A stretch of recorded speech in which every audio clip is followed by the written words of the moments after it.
What's going on, everyone? It's Justin here and welcome to another Cool Tech episode. This one is very exciting because I've got new smartphones, I've also got some new travel tech, my upgraded F1 simulator setup that I've been setting up for so many months now, but I've also got something that I've never checked out before that came a few months ago, and that is a robot dog. So whether it is cameras, smartphones, electric scooters, or health tech, this is a super exciting episode. And as always, if you guys want to win an item from this video, I'm going to be giving one away. So just subscribe to the channel, drop a like on this video, and leave a comment down below as to what your favorite part of this episode was, along with your Instagram username, so someone from my team can contact the winner in the next 2 weeks. But without further ado, let's go ahead and get started. So this right here might be the craziest smartphone so far, which I feel like is something that I've said many times, and it's honestly because these Chinese companies keep on outdoing each other. It is the OPPO Find X9 Ultra in collaboration with Hasselblad. As someone who has checked out a lot of Hasselblad cameras and many OPPO smartphones in the past, I feel like I have a very big affinity towards these two brands. And this right here is a smartphone that probably has the most crazy camera setup on the market. It is a quad camera system, and you've got a 200 megapixel main camera that has a 1 and 1.12 inch sensor with an f1.5 aperture, making it one of the largest sensors on any smartphone on the market. But that's not it. You've also got a 200 megapixel 70mm telephoto, and on top of that, a 50 megapixel 230mm 10x optical telephoto. You can't forget about the wide. It's got a 50 megapixel ultra wide camera and a 50 megapixel camera on the front. It is just absolutely stacked in every dimension. And from my past experiences with the latest OPPO smartphones, they have one of the best color sciences when it comes to day-to-day scenarios of just being able to balance out throughout the cameras, making it a zero compromise experience. I mean, what they've done with Hasselblad here is very impressive. And you do have the option to buy the lens accessory as well, which pushes things even further to a 300mm lens, but it's quite expensive and I haven't got my hands on it, but this smartphone is truly impressive and the results speak for themselves. When it comes to the more traditional specs though, you've got a Snapdragon 8 Elite Gen 5 processor, a 7050 milliamp hour battery. So if you made a wish list of what is the ultimate camera phone, the OPPO Find X9 Ultra Hasselblad edition pretty much has all of those things. And I mean, it just looks so good and it's so well made that for the ultimate camera lover out there, or Hasselblad fan, or someone who just wants the best smartphone camera, this is it right here. Something else that I picked up recently was the GoPro Mission 1 Pro, and honestly, I was very excited. I've checked out cameras from DJI and from Insta360 in the past, and even though they had very good image quality and high specs, there was always just something about it where I felt like GoPro had the edge in the image quality itself. Whether it is for FPV footage or just suctioning it to a car to get some quick angles. I mean, this is what I used GoPros for in the past. And this right here is probably the best action camera image quality that I have ever seen. It's an all new 50 megapixel 1-inch sensor that lets in plenty of light, and it has the ability to record in 8K 60 or 4K 240, but in open gate, and that is huge. And with the GP3 processor, it enables up to 14 stops of dynamic range, and it features 10-bit GP Log 2, which is what I personally record all of the footage in because I want the maximum latitude, and most importantly, to grade it to match some of my other cameras, which include a combination of Reds and Sonys, depending on what we're filming. It's also got HLG HDR and AI-assisted image processing if you need it, improved thermals and battery life, as well as 32-bit flow audio. But honestly, all I really came for was a large sensor, 10-bit GP Log 2, a nice menu system, and a huge focus on image quality. I've also got an ND on at the moment, and what I liked is that it actually displays the ND that I have specifically on the screen, and if it suggests that you go for a higher ND to keep the shutter speed, it will let you know. And so I think it's just nice to have a bit of that guidance sometimes, and it's also what you get when you pay a little bit more for the first-party accessories. So this next product right here is the first of its kind, and I feel like we're gonna look back at it in a few years and it becomes a much more common household thing faster than we could have ever imagined. This right here is the AgiBot D1 Pro Robot Dog. Being in the tech industry, I hear about humanoid robots all the time, but I'm also a consumer as well, and I don't really understand how they're gonna integrate into the home. And so when I had the opportunity to check out a robot dog in my house, I mean, I was absolutely baffled by just the amount of power and what this robot is able to do. First off, it is able to run at 3.5 meters a second with an agile AI locomotion. It's able to jump 35 centimeters, which is really scary when I see it doing it. And it can climb 40-degree slopes and 16 centimeter stairs, and it features 12 high torque actuators for jumping and balancing. Not only is it able to jump up and do a crab walk, but it's also able to do a backflip, and just the way it hops from a neutral position was just something that was crazy, and I've never seen it before. Just seeing what tricks it was able to do, controlled from my smartphone and also a custom remote, was crazy. And even though it isn't a humanoid robot and that doesn't have any functional or practical purposes, just seeing how it was able to navigate around my house and the amount of power that it deployed was crazy. So before, I was someone who only used Apple displays religiously, whether it was my Pro Display XDR, the studio displays. I had multiple of those around the house, and for color grading, that is exactly what I needed for the maximum color accuracy. But I ran into a bit of a problem with my main desk setup.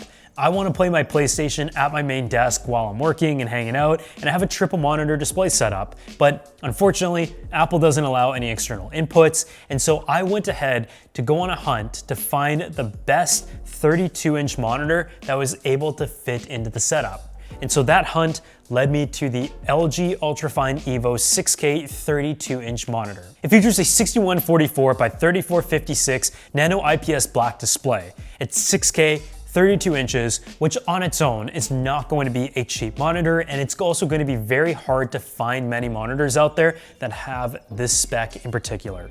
The design is very beautiful, very Apple-esque. I love the metal stand. I don't like that it doesn't have any cable management on the back, and I mean, overall, the blue look is just not one that I'm a big fan of, but thankfully in this case, you guys only see the silver part, and I think that looks great. It's got dual Thunderbolt 5 ports with power delivery, and so it seems to be like very intended for the Mac user that is also looking for options, which in this case fits my criteria. It's also got DisplayPort 2.1 and HDMI 2.1, and so if you want to plug in your gaming PC, and I mean playing PS5 on it looks amazing. The image quality is just so good, even though it is a 60 Hz display. So for competitive gaming, I wouldn't really recommend it, but if you're playing on your PlayStation and your game and console isn't optimized anyways, then it can make total sense. When it comes to the panel itself, it has a 2001 contrast ratio with display HDR 600, 99% Adobe RGB, and 98% DCI P3 color gamut. And I think for the price, it has worked great as a productivity and daily workflow monitor, but also as a gaming monitor, so I would say I'm pretty satisfied. So before we move on, I want to give a huge thanks to the sponsor of this video, Supabase. We talked about earlier how easy it is to create a website or a business nowadays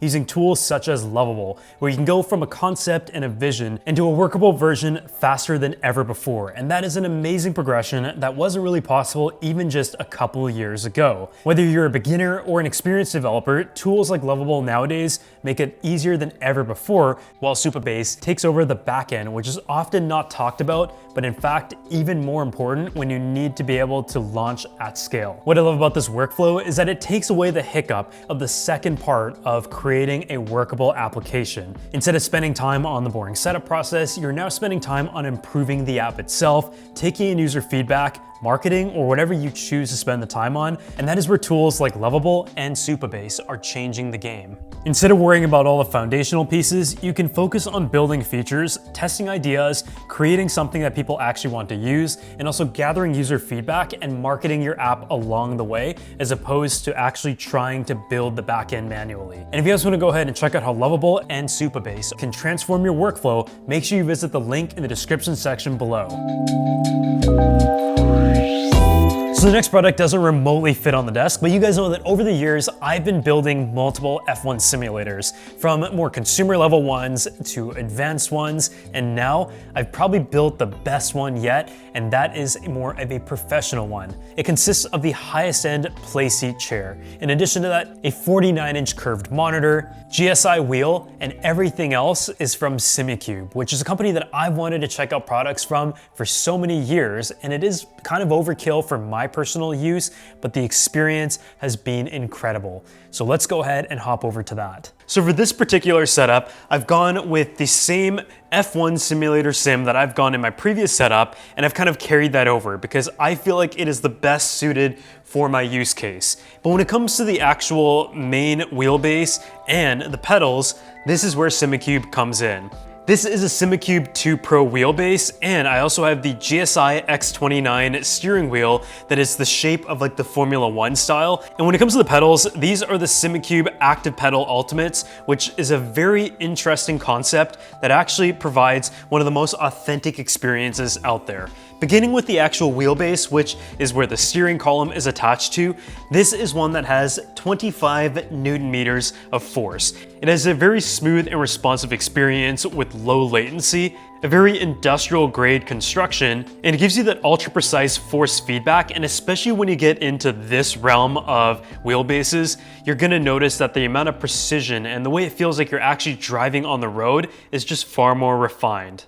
It is really the pinnacle of a direct drive experience, and you then have the choice between different types of steering wheels, whether you have a few of them for different types of car racing styles and programs, or if you want to just pick one and stick to it, then you can really choose what you like for yourself. The GSI X29 is the one that I went with because I'm playing Formula 1 racing games. And with the Formula 1 style wheel, it is this shape with the colors, the customizable buttons and everything, and I've really enjoyed it. Moving on to the pedal though, this is a revolutionary technology by Simucube because it is able to deliver different types of driving profiles that have actually been manually tuned by professional drivers. So whether it is a specific cup car, a Porsche, a BMW, a Formula 1 car, you have profiles that are built into the software that you can then change depending on the car that you're driving and the game that you're playing to give you that authentic experience based on the resistance that you can then also fine-tune for yourself. Being an active pedal, it electronically adjusts the pedal pressure,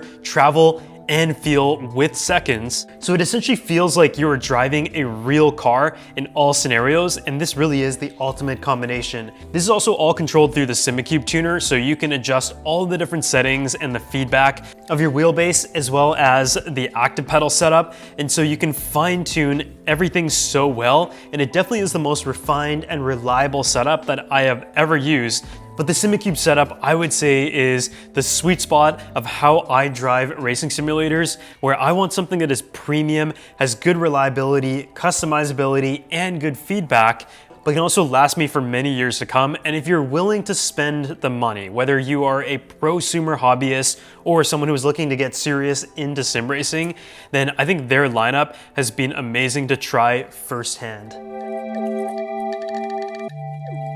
So this right here is the Laifen P3 Pro Shaver. It's something that I wanted to purchase for quite a while, but I just felt like it was kind of on the expensive side. I use a shaver every single day, and I like to use foil shavers just because my skin seems to get irritated by other types, and so I've got 4 or 5 foil shavers that I always thought were the best ones at the time, but then something else came around. This P3 shaver has a 12,000 CPM motor that gives you a fast, smooth, and supposedly a tug-free experience. On top of that, it's also got a 100-minute battery life, and it uses a 0.055mm ultra-thin foil shavers that give you the ultra-close shave. For some products, it is about the design. For others, it's about the function. And when you can have both, it is a great thing. And I can say that this one definitely has both. It is portable. It works just as well, if not better, than some of the seasoned brand shavers that I've used in the past from Babyliss and Andis. And on top of that, it looks exceptionally beautiful. It's got this like glass screen that rounds around this aluminum construction that gives you a view into the motors and the vibrations itself. It also has like this beautiful silver aluminum finish, and it looks incredible. The way it works and everything just feels so nice. I just absolutely love it. So this right here is the new Oura Ring 5. I've been a user of many different health products, and I've jumped in and out between Whoop, Oura Ring, and many other rings on the market.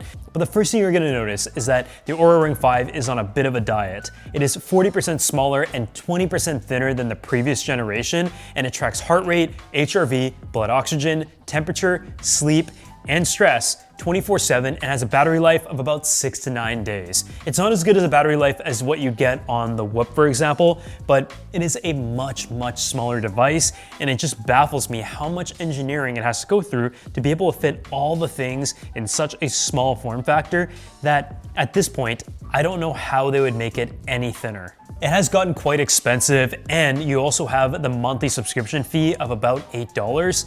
And I just feel like in principle, having so many subscriptions nowadays, that can be a deal breaker for some, but relatively speaking, it is a beautiful app, and it is also able to sync with Apple Health, Google Fit, Strava, and 40+ health apps to be able to give you personalized recovery insights and auto-detect workouts.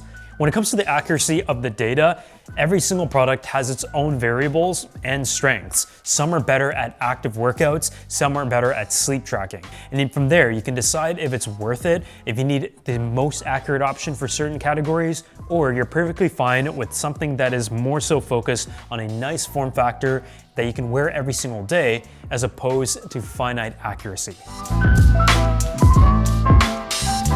So I've checked out a lot of scooters from Apollo in the past, from their street scooters to the ones that went so fast that you could actually get to places faster than a car. But just in time for the summer, the Apollo Go Stellar scooter arrived. It is a city scooter that has a lot of power, but also a lot of comfort as well, with many refinements across the board that give you a very nice hybrid experience. Whether you're going for a sporty ride or just getting to work, nowadays urban cities are really set up for commute like this, and it allows you to save time, money, and have the ultimate convenience. It features a top speed of 32 kilometers an hour and a range of 61 kilometers, which is actually quite far when you think about it to ride via scooter. It features dual Bosch motors combining for 2,000 watts of power, and it also has a dual suspension system and 9.5-inch self-healing wheels, making it much better for going through different rough terrains and bumps that you often have to experience as well in cities. What I also really like is the dot display, and you also have app integration to be able to see information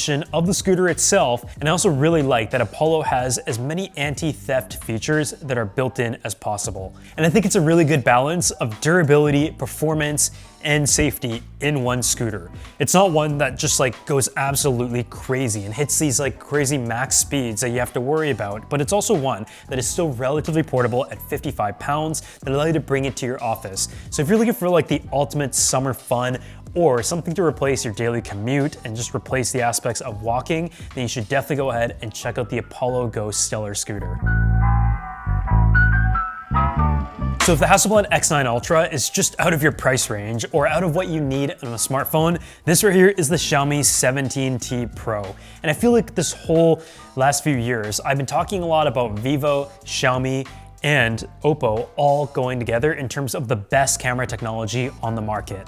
I've had the experience to go to the Leica factory firsthand in Wetzlar, Germany with Xiaomi to learn more about their partnership. This right here is a model that comes in at about $750 US, but it has a lot of good flagship traits. You've got a 50 megapixel main f1.7 camera, a 50 megapixel periscope camera with 5x optical zoom, a 12 megapixel ultra wide, and so it gives you all of those angles for more of a mid-range pro phone, but in reality, it is up there with a flagship caliber phone in the last few years as well. It's powered by the MediaTek Dimensity 8500 Ultra processor, has a 6.59-inch AMOLED display, and I think if you're looking for a phone that is durable, beautiful, has a good display, and a lot of the great camera traits from some of the higher-end Xiaomi smartphones, then this is definitely one to check out. But otherwise, thank you guys so much for watching this video, and I had a lot of fun curating these gadgets, and I just feel like the Cool Tech episode really covers any product that comes in. Whether it is something that I'm personally checking out, maybe something that I'm planning to add to my home. Smartphones, laptops are constantly coming out throughout the year, and on top of that, we also get the chance to review some pretty awesome cars as well. So if there's anything in particular that you would like to see me feature in the next episode, let me know down in the comment section below, and I'll see you all in the next one.